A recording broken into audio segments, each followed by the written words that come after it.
Hey guys, got a quick tip video today. I'm going to show you a simple, easy, inexpensive, pet-safe way to deal with ants.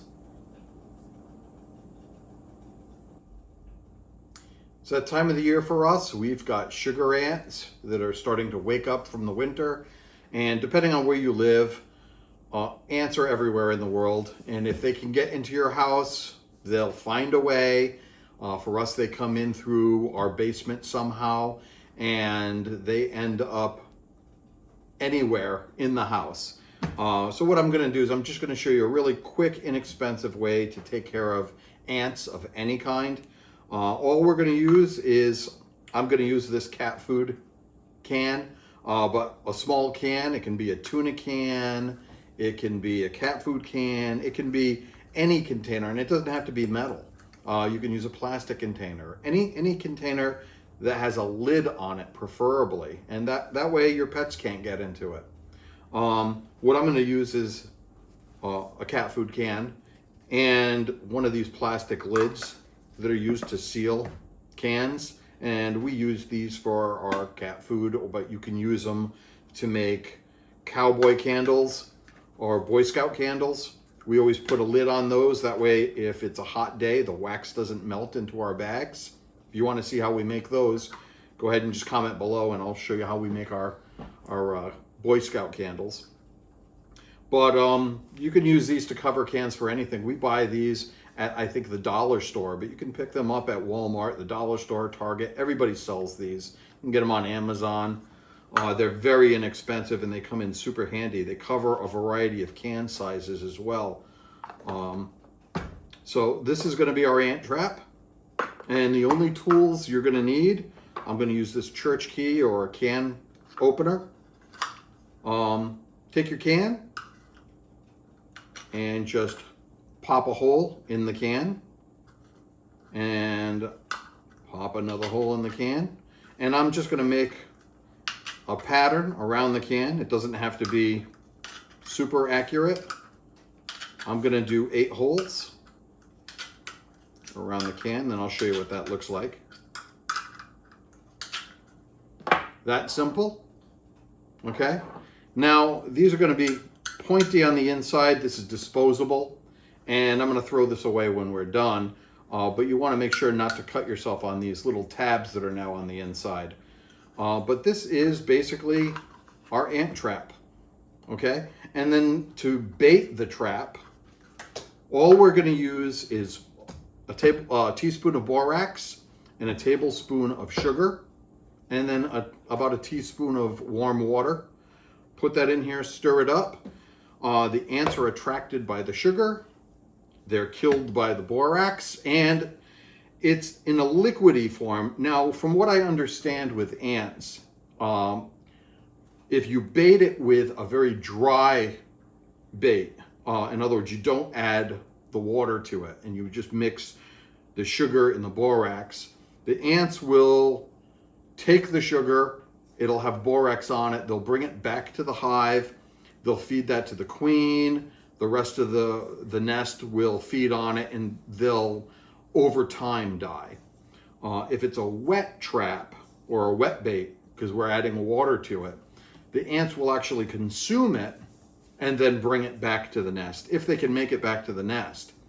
What I like about adding water to this and making a slurry or kind of a wet sugary bait is you'll find a whole bunch of dead ants in your trap, and you'll find dead ants going back to the nest.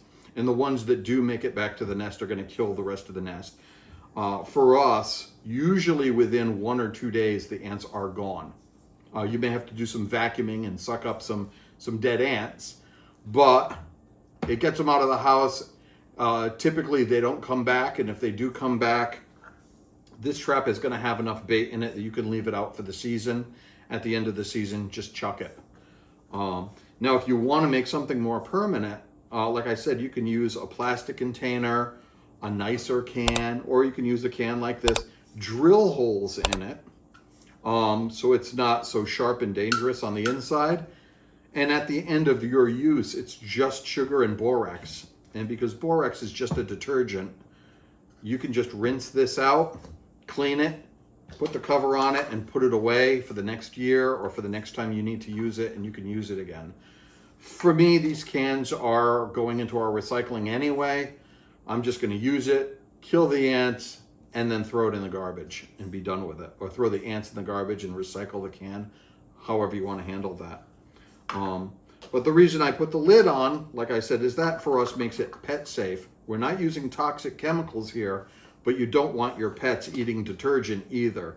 And if you've got a cat or a dog in the house and they smell the sugar, there's a good chance they're going to want to lap it up. And if they eat too much detergent, you may end up having to clean some messes around the house that you don't want to have to deal with. So let's get started. Super, super simple. We keep Borax on hand because we also make our own laundry detergent, and we make other cleaners using Borax as a base. I believe we have videos on that if you want to check those out. But I'm going to use a teaspoon of Borax. I'm going to use 1 tablespoon of sugar. And then I'm going to use about a teaspoon of water. And I'm using warm water just to make it a little easier for this to melt. And I'm going to stir this. And I'll give you a close-up of what this looks like.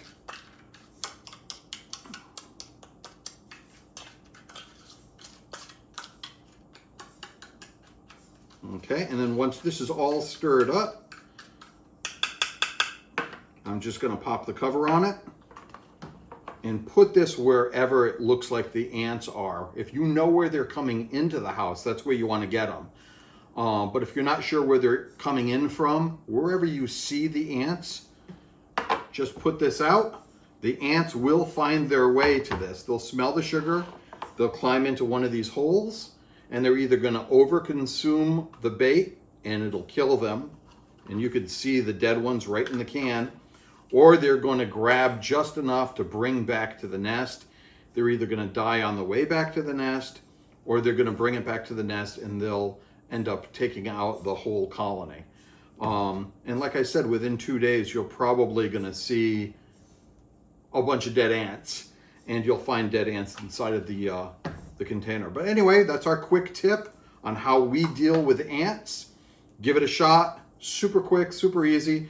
You can even put these outside because with the lid on it, you don't have to worry about a whole lot of rain getting in there. It works great, and you're not using super toxic chemicals. I mean, the only thing that's somewhat poisonous would be the Borax, and that's really not poisonous at all. It's just a detergent. And I'd say the total cost of this project, if you have to go out and buy these for, $1 for a pack of 3, and a tablespoon of sugar, a teaspoon of Borax, this is probably like 75 cents to make one of these traps, and it's got enough bait in it that it can last for a whole season. If you've got a real ant problem, just double, triple up on the recipe. You could make a whole bunch of the bait and put it in a jar, and then as you need it, you can just refill traps or make more of these. But anyway, if you like the video, make sure to comment below, give us a thumbs up if you like it, share it with your friends, subscribe if you're not subscribed, and I'll see you in the next video. Bye.